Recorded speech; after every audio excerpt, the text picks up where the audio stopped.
তো হ্যালো বন্ধুরা, আজকে নবীন স্যারের জিএস প্র্যাকটিস সেট নাম্বার 2তে তোমাদের সবাইকে জানাই স্বাগত। তো চলো সময় নষ্ট না করে শুরু করা যাক। তার আগে এই প্রশ্নগুলোর উত্তর নিজের মনে মনে করার চেষ্টা করবে, আর যে কটি পারবে জেনুইনভাবে নিজের কমেন্ট বক্সে লিখে নেবে। তো প্রশ্ন নাম্বার 1, 15তম আইসিএচের নাম কি? উত্তরটি হবে গুজরাটের গরবা। সাজসুক কোথাকার নৃত্য? সাজসুক মেঘালয়ের নৃত্য। উপেন্দ্র ভাট কোন ঘরানার সাথে জড়িত? উপেন্দ্র ভাট কিরানা ঘরানার সাথে জড়িত। ভারতের প্রথম অস্থায়ী অধ্যক্ষ কে? সচিদানন্দ সিনহা। ক্যাবিনেট মিশন কবে পাস হয়? 16 মে 1946 সালে। প্রশ্ন নাম্বার 6, সঞ্চালন সমিতির অধ্যক্ষ কে? ডক্টর রাজেন্দ্র প্রসাদ। ইনকাস্টারি বইটি কার লেখা? অনিতা দেশাই। প্রশ্ন নাম্বার 8, মহামহম উৎসব কোথাকার? উত্তরটি হবে তামিলনাড়ু। প্রশ্ন নাম্বার 9, সুলতান খান কিসের সাথে জড়িত? সারঙ্গী। প্রশ্ন নম্বর 10, 2026 হকি ওয়ার্ল্ড কাপ কোথায় আয়োজিত হবে? বেলজিয়াম এবং নেদারল্যান্ডে। তো 15 নম্বর প্রশ্ন, এর আগে আমরা 14টা করেছি, আজ 15 থেকে 40 অবধি। ভারতীয় সংবিধান সভায় মোট কতজন মহিলা সদস্য ছিলেন? 15, 13, 12, 10। সঠিক উত্তরটি হবে 15। 15-র মধ্যে কতজন মহিলা হস্তাক্ষর করেছিল? 11 জন। সেই লিস্টগুলো দেখে নাও। বিজয় লক্ষ্মী পণ্ডিত পদত্যাগ করে দিয়েছিল।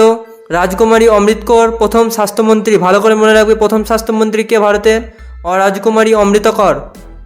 সুচেতা কৃপালনী প্রথম মহিলা মুখ্যমন্ত্রী উত্তরপ্রদেশের।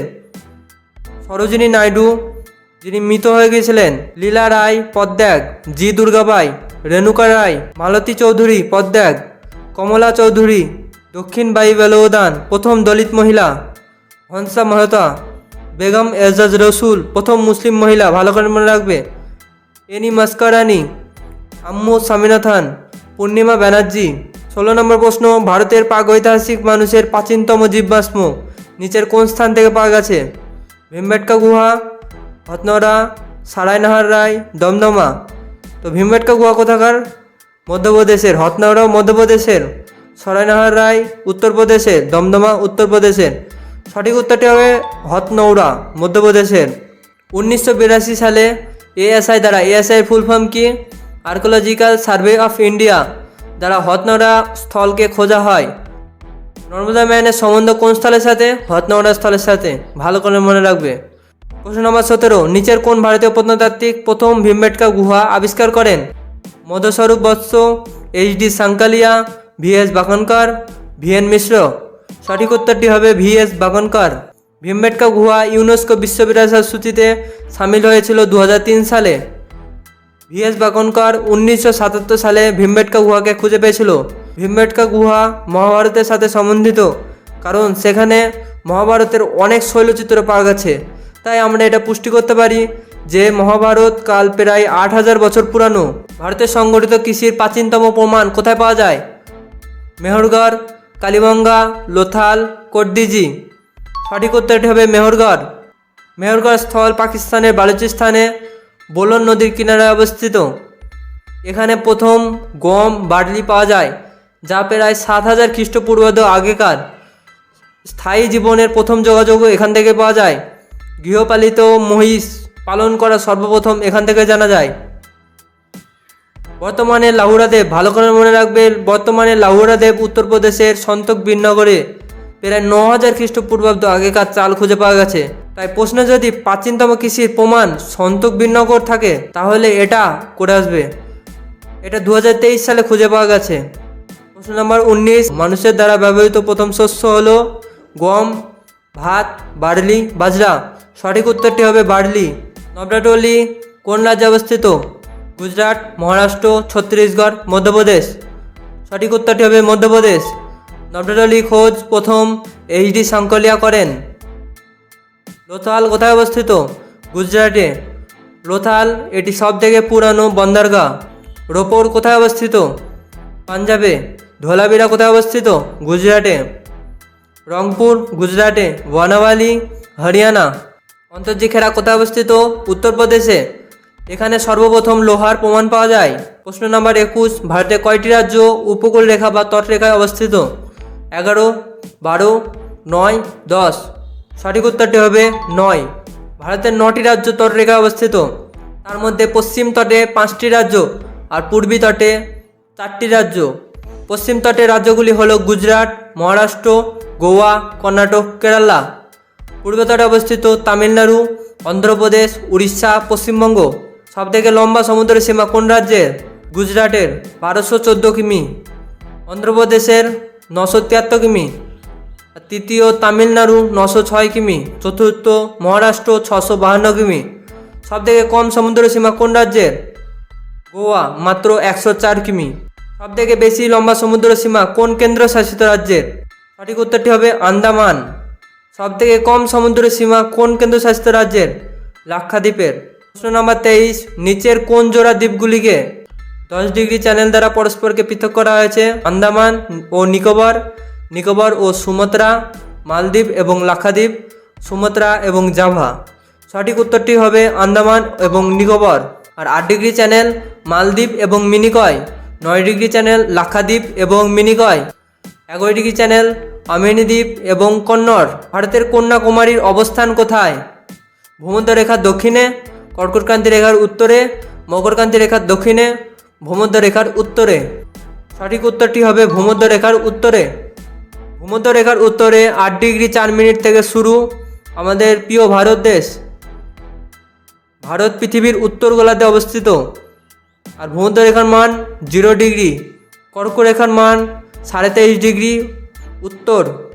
মকর রেখার মান 23.5 ডিগ্রি দক্ষিণ। প্রশ্ন নম্বর 24, ভারতের দক্ষিণতম বিন্দু হলো কন্যাকুমারী, রামেশ্বরম, ইন্দিরা পয়েন্ট, পয়েন্ট কালিমার। সঠিক উত্তরটি হবে ইন্দিরা পয়েন্ট। ভারতের দক্ষিণতম বিন্দু ইন্দিরা পয়েন্ট। একে পিগমেলিয়ন পয়েন্টও বলে, আবার পার্সেন্ট পয়েন্টও বলে। ভারতের মূল ভূখণ্ড এবং দক্ষিণতম বিন্দু কন্যাকুমারী।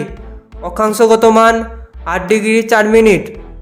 ভারতের উত্তরতম বিন্দু ইন্দিরা কল, এর অক্ষাংশগত মান 37 ডিগ্রি 6 মিনিট।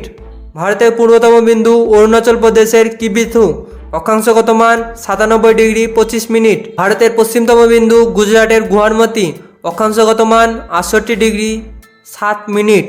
ভারতের অক্ষাংশগত বিস্তার 37 ডিগ্রি 6 মিনিট থেকে 8 ডিগ্রি 4 মিনিট পর্যন্ত। ভারতের দেশান্তরী বিস্তার 68 ডিগ্রি 7 মিনিট থেকে 97 ডিগ্রি 25 মিনিট পর্যন্ত। প্রশ্ন নম্বর 25, ভারতের নিচের কোন রাজ্যে সূর্য প্রথম দেখা যায়? কোন রাজ্যে সূর্য প্রথম দেখা যায়? মিজোরাম, আসাম, অরুণাচল প্রদেশ, নাগাল্যান্ড। সঠিক উত্তরটি হবে অরুণাচল প্রদেশ। ভারতের প্রথম সূর্যোদয় দেখা যায় অরুণাচল প্রদেশের ডং গ্রামের কিবিথুতে। এটি প্রথম খোঁজা হয় 1999 সালে।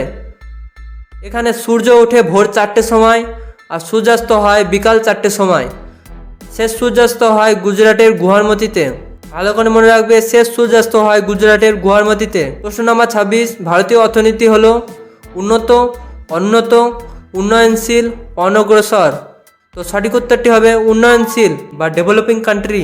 ভারত উন্নয়নশীল হওয়ার কারণ ভারসাম্যহীন অর্থনৈতিক উন্নয়ন, বিশাল জনসংখ্যা, কৃষিকাজ এখানকার মুখ্য ব্যবসা, মাথাপিছু আয় কম, ছদ্মবেশী বেকারত্ব। প্রশ্ন নম্বর 27, নিচের কোনটি ভারতীয় অর্থনীতির বৈশিষ্ট্য নয়? এখনই বললাম, নিচের কোনটি ভারতীয় অর্থনীতির বৈশিষ্ট্য নয়? অর্থের কম দক্ষতা, মাথাপিছু আয় কম, মূলধন গঠনের কম হার, প্রাকৃতিক সম্পদের অবক্ষয়।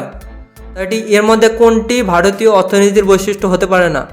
সঠিক উত্তরটি হবে প্রাকৃতিক সম্পদের অবক্ষয়। প্রশ্ন নম্বর 28, ভারতের দারিদ্রতা কার দ্বারা মূল্যায়ন করা হয়? জাতীয় দারিদ্র কমিশন, জাতীয় পরিসংখ্যান কমিশন, নীতি আয়োগের ওয়ার্কিং গ্রুপ, জাতীয় পরিকল্পক কমিশন MOSPI। তো সঠিক উত্তরটি হবে নীতি আয়োগের ওয়ার্কিং গ্রুপ। NSSO বা ন্যাশনাল স্যাম্পল সার্ভে অফিস এবং CSO সেন্ট্রাল স্ট্যাটিস্টিক অফিস, এরা দুজন মিলে আগে দেশের দারিদ্রতা মূল্যায়ন করত। কিন্তু 23শে মে 2019 থেকে একটি নতুন সংগঠন MOSPI, ministry for statistic and programme implementation. প্রশ্ন নম্বর 29, নিচের কোন পঞ্চবার্ষিকী পরিকল্পনা সময় মতো শুরু হতে পারেনি? দ্বাদশ, প্রথম, একাদশ, অষ্টম। তো সঠিক উত্তরটি হবে অষ্টম। ভালো করে দেখো, 1985 থেকে 90, তারপরে 1992 থেকে 97 হয়ে গেছে। এখানে যে 2 বছরের গ্যাপ, এটা সময় মতো শুরু হতে পারেনি। কিন্তু 2015-তে শেষ হয়ে যায় পঞ্চবার্ষিকী। তার বদলে কি আসে? নীতি আয়োগ। কোনটি মিলছে না? ভালো করে দেখো কোনটি মিলছে না। বিদ্যুতের একক কিলোওয়াট, সেলসিয়াস তাপমাত্রার একক, গুণক রক্ত। আর এখানে কি দিয়েছে রিক্টার স্কেল আর্দ্রতা, কোনো দিন হতে পারে না। রিক্টার স্কেল কি ভূমিকম্প মাপার যন্ত্র। আর আর্দ্রতা কি আর্দ্রতা হাইগ্রোমিটার, আর্দ্রতা মাপার যন্ত্র কি হাইগ্রোমিটার, ভালো করে মনে রাখবে হাইগ্রোমিটার। তো সঠিক উত্তর ঠিক হবে প্রশ্ন নাম্বার ডি।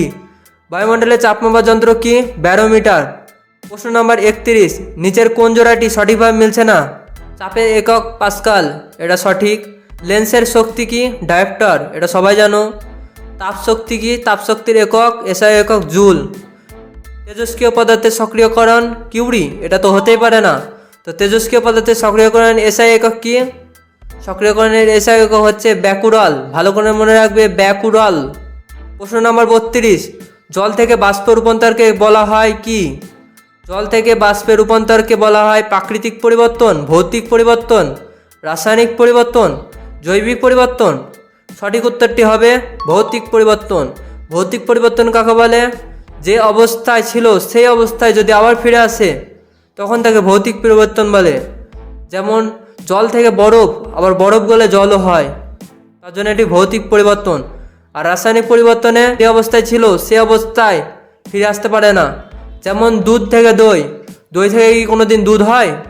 তাহলে এটি রাসায়নিক পরিবর্তন। 33 নম্বর প্রশ্ন, ক্ষারীয় দ্রবণের পিএইচ মান সর্বদা 7, 7-এর কম, 7-এর বেশি, ওপরের কোনোটিই নয়। তো সঠিক উত্তরটি হবে 7-এর বেশি। তো 0 থেকে 7-এর কম অম্লীয়, এবং 7 কি 7 হলো উদাসীন, আর 7 থেকে 14 পর্যন্ত হলো ক্ষারীয়। এটি প্রথম খোঁজ কে করেছিল? বিজ্ঞানী সোরেনসন। প্রশ্ন নম্বর 34, কোন ভিটামিন জলে দ্রবণীয়? Vitamin A, vitamin B, vitamin K, sorry এটা ভিটামিন ডি হবে, ভিটামিন ডি। তো সঠিক উত্তরটি হবে ভিটামিন বি। ভিটামিন বি এবং সি, ভালো করে মনে রাখবে ভিটামিন বি এবং সি জলে দ্রবণীয়। এবং ফ্যাটে দ্রবণীয় কি? ফ্যাটে দ্রবণীয় কীরা, কীরা ভালো করে মনে রাখবে কীরা, KEDA কীরা, কীরা মানে পোকা, পোকার হিন্দিতে কী বলে? কীরা, KEDA। প্রশ্ন নম্বর 35, আমাদের শরীর নিচের কোন ভিটামিন তৈরি করে? ভিটামিন এ এবং বি, ভিটামিন বি এবং সি, ভিটামিন ডি এবং কে, ভিটামিন এ এবং ই। তো সঠিক উত্তরটি কী হবে? ভিটামিন ডি এবং কে। আমরা যে সকালকার রোদ পাই সেখান থেকে ভিটামিন ডি তৈরি করে আমাদের শরীর। এবং অন্ত্রের ব্যাকটেরিয়া, আমাদের অন্ত্রে যে ব্যাকটেরিয়া আছে সেই ব্যাকটেরিয়াগুলি ভিটামিন কে তৈরি করে। তাহলে ভিটামিন ডি এবং কে এটি সঠিক উত্তর হবে। প্রশ্ন নম্বর 36, ভারতের কোন বিখ্যাত স্টেডিয়ামের নাম পরিবর্তন করে নিরঞ্জন সাহু স্টেডিয়াম করা হয়েছে? Eden garden stadium, Saurashtra cricket stadium, DY Patil stadium, M Chinnaswamy stadium. সঠিক উত্তরটি হবে সৌরাষ্ট্র ক্রিকেট স্টেডিয়াম। ভারতের চতুর্থ বড় স্টেডিয়াম ইডেন গার্ডেন স্টেডিয়াম কোথায় অবস্থিত? কলকাতায় অবস্থিত। সৌরাষ্ট্র ক্রিকেট স্টেডিয়াম গুজরাটে অবস্থিত। DY পাটিল স্টেডিয়াম মুম্বাই অবস্থিত। আর M চিন্নাস্বামী স্টেডিয়াম কর্ণাটকের বেঙ্গালুরুতে অবস্থিত। প্রশ্ন নম্বর 37, বৈজ্ঞানিক গবেষণার জন্য, প্রশ্ন নম্বর 37, বৈজ্ঞানিক গবেষণার জন্য GD বিড়লা পুরস্কার জয়ী প্রথম মহিলা বিজ্ঞানীকে? M ফাতেমা বিবি, ঈর্ষিতা বিশ্বাস, রানী চ্যাটার্জি, অদিতি সেন ডে। তো সঠিক উত্তরটি হবে অদিতি সেন ডে। প্রশ্ন নম্বর 38, 2024 সালে দাদাসাহেব ফালকে আন্তর্জাতিক চলচ্চিত্র উৎসব পুরস্কারের শ্রেষ্ঠ চলচ্চিত্র পুরস্কার কে পেয়েছেন? অ্যানিমাল মুভি, 12 ফেল মুভি, পাঠান মুভি, জওয়ান মুভি। তো সঠিক উত্তরটি হবে জওয়ান মুভি। কমেন্টে জানাবে কে কে জওয়ান মুভি দেখে ফেলেছো। তো দাদাসাহেব ফালকে পুরস্কার অভিনেতা পেয়েছে শাহরুখ খান। জওয়ান মুভি শাহরুখ খান, দাদাসাহেব ফালকে অ্যাওয়ার্ড পেয়েছে অভিনেতা। আর অভিনেত্রী যদি বলে তাহলে নয়নতারা, জওয়ান মুভিরই নয়নতারা পেয়েছে। আর director Sandeep Reddy, director Dadasaheb Phalke award পেয়েছে অ্যানিমাল মুভির সন্দীপ রেড্ডি।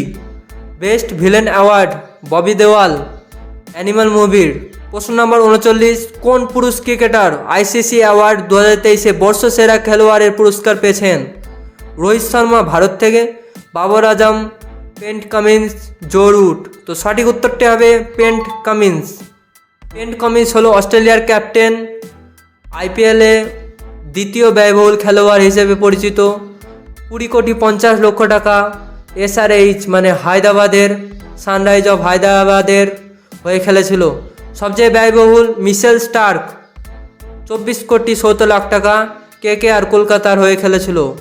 ICC পুরস্কার 2023 মেন্স ODI পুরুষদের মধ্যে ODI বিরাট কোহলি, টেস্টে উসমান খ্বাজা অস্ট্রেলিয়ার, T20-তে সূর্যা কুমার যাদব ইন্ডিয়া থেকে ICC পুরস্কার 2023 সালে পেয়েছে, ভালো করে মনে রাখবে। 40 নম্বর প্রশ্ন, প্রধানমন্ত্রী বিশ্বকর্মা যোজনা কোন মন্ত্রক চালু করেছে?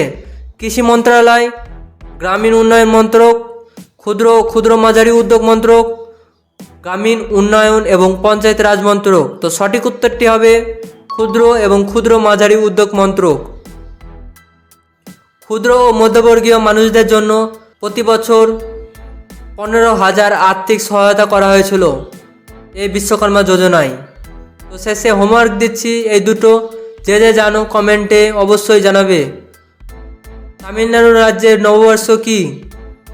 আর ভারতের তটরেখার দৈর্ঘ্য কত? তো এই পর্যন্ত বন্ধুরা, যদি ভালো থাকে ভিডিওটা একটু লাইক করবে আর কমেন্টে জানাবে। Thank you. জয় হিন্দ।